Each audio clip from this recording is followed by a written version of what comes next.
Join us.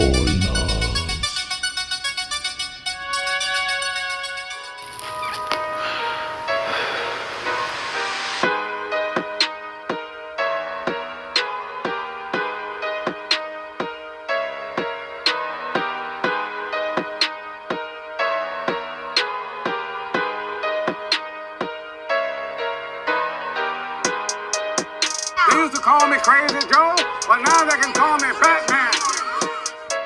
What up? Welcome back once again to the Necro Zoo. I am Bones. And in this one, let's go ahead and add one more figure to my McFarlane DC Multiverse collection. Now in this one, we will be finishing off the Grundy wave. Now this is a video game wave from McFarlane. I have already done the Batman, Catwoman, and Ra's al Ghul. Now today we will be taking a look at Oswald Cobblepot, the Penguin, and we will also be going ahead and building the Grundy collect-to-build figure. Now, although I am not the biggest Penguin fan, I am pretty excited to go ahead and add this version of Cobblepot to the shelf. Now, we did receive the movie version of the Penguin from the Batman film, and we have yet to receive an actual comic book version. But we will take a little look at the past figures from DC that coincide with these versions of these characters, including Grundy. Now, the Penguin does look pretty eccentric in the packaging, but let's go ahead and take a closer look at him. But first, he does come with your standard black DC Multiverse stand. Now, these are not really needed, but sometimes they do come in useful. He also comes with his data file card. On the front, you do have an image from the game Arkham City.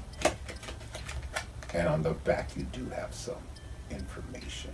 Now, of course, the Penguin goes way back in the lexicon of DC Comics. You have different versions of him, which are always rather interesting, even in other like animated versions and different live action versions. But let's hold our breath and see what McFarlane can release for us. But for now, this is a pretty cool version of the Penguin to add to our collection. Pretty cool. Now he does come with an accessory, which is pretty nice. This is actually a closed up umbrella with a nice little penguin head on it. Pretty cool. Got that gold tone and the nice matte black on the actual umbrella. So this is cool for posing. It's pretty nice of McFarlane to give us a little accessory.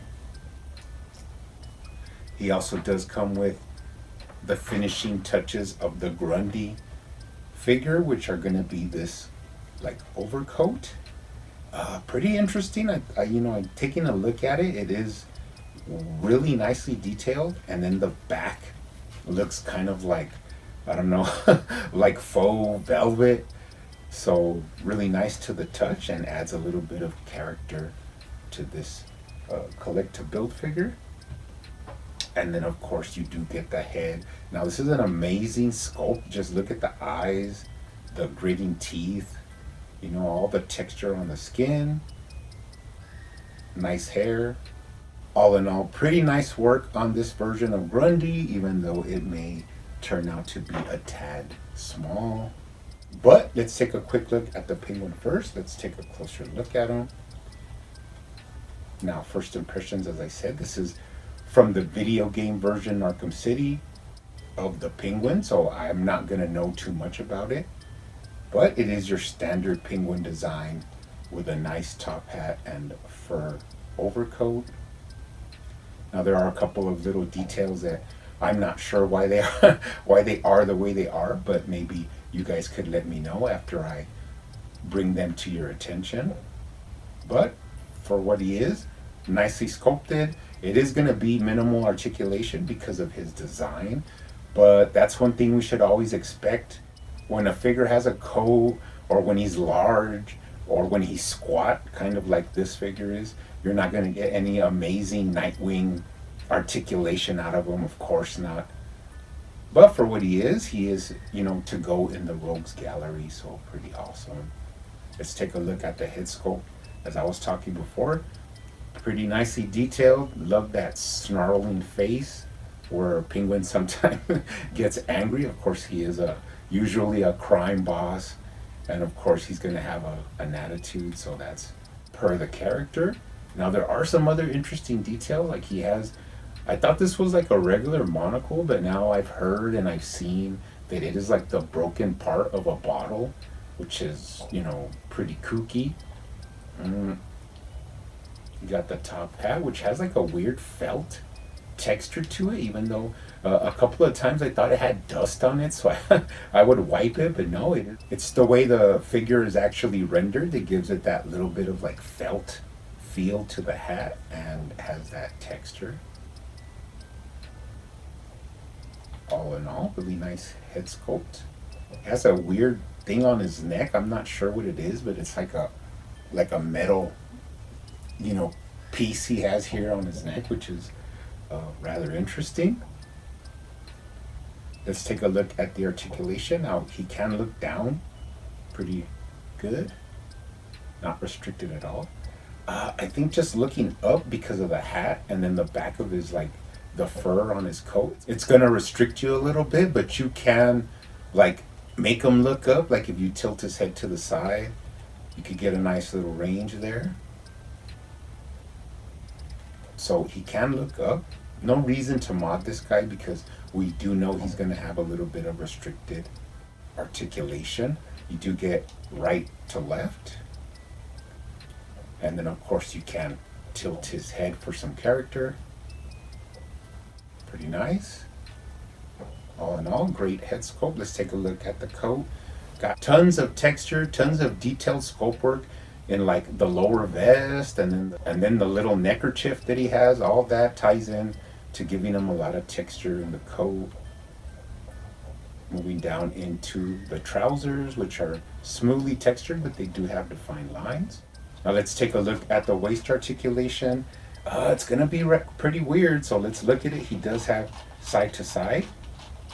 He does have tilt-a-whirl at the waist, lower waist swivel. No upper chest swivel, but that is expected. A slight crunch, pretty interesting.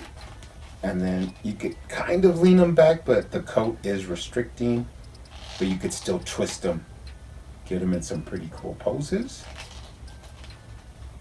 Rather interesting. Now the shoulder does not have a bushing as it usually does.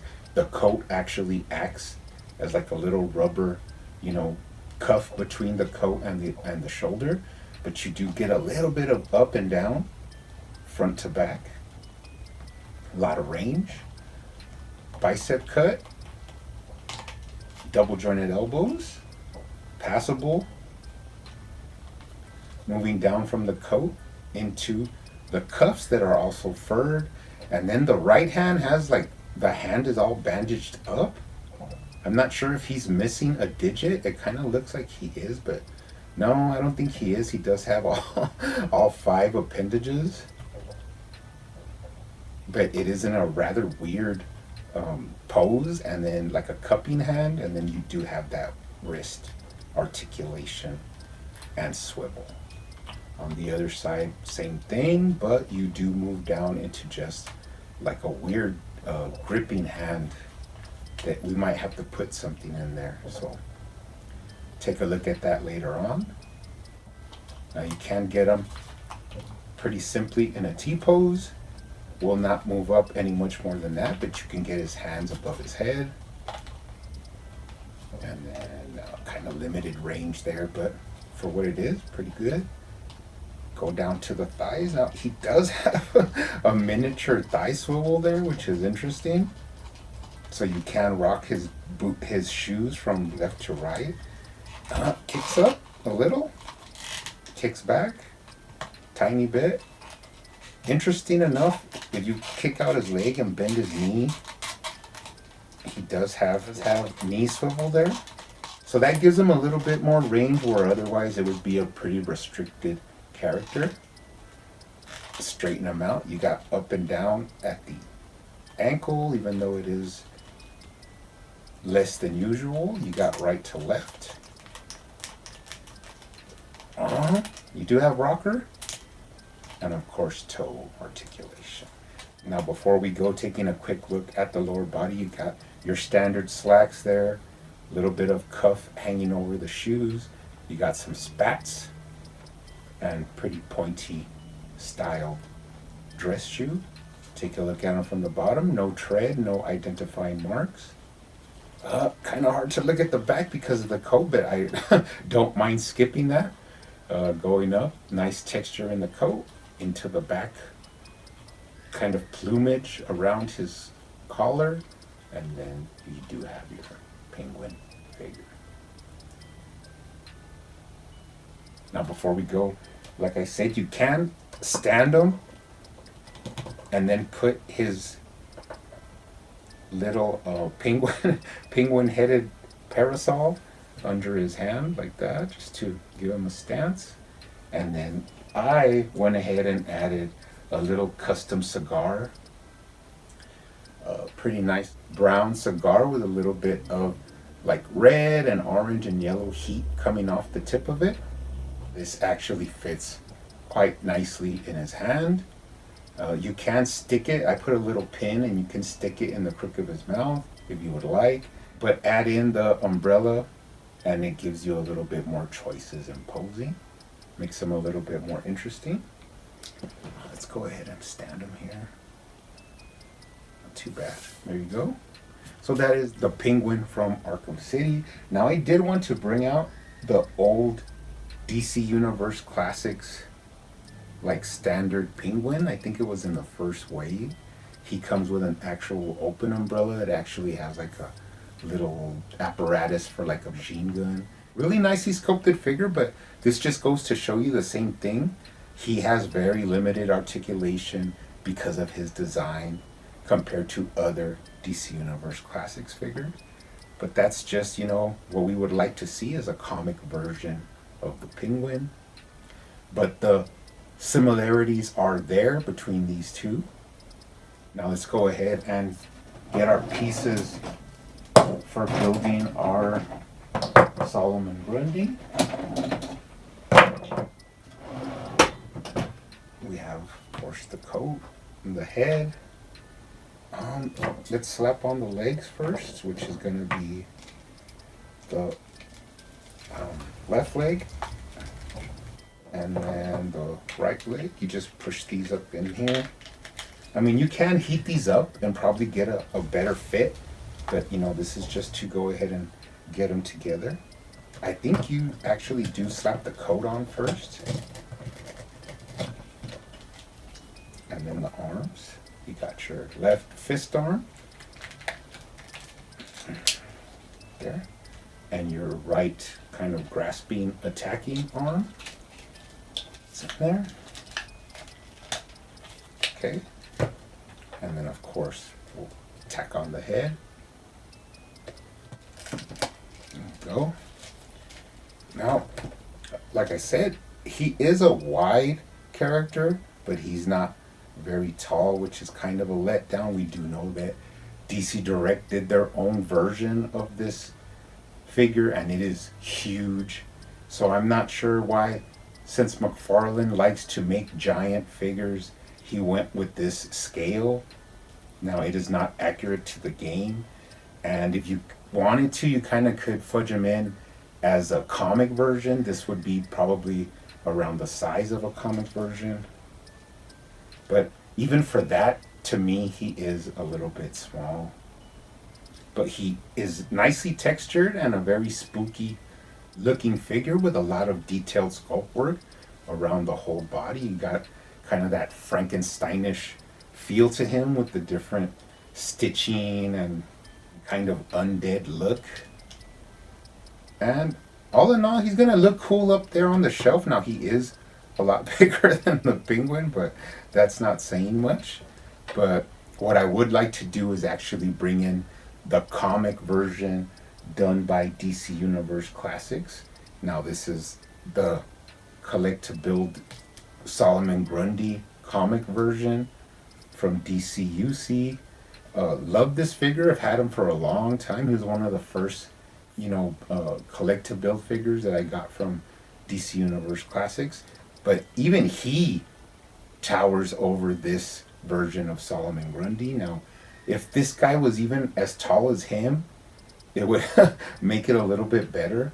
But to be dwarfed by a 6-inch, scaled version of a character, not too, just a kind of a letdown, which sometimes happens, in any toy line. But hopefully we get a comic version of Grundy that he he actually makes, giant size, which then it'll be too big.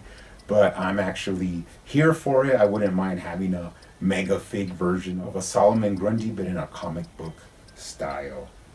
But that is finishing off the Arkham City Wave from McFarlane. These guys are going to look pretty cool up there on the shelf. Even though Solomon Grundy, he's not that big in stature, but he is really nice in detail and sculpt and, attitude. So he is going to have a presence up there on the shelf. You guys keep hunting out there, keep collecting, keep customizing, and I will see you on the next one.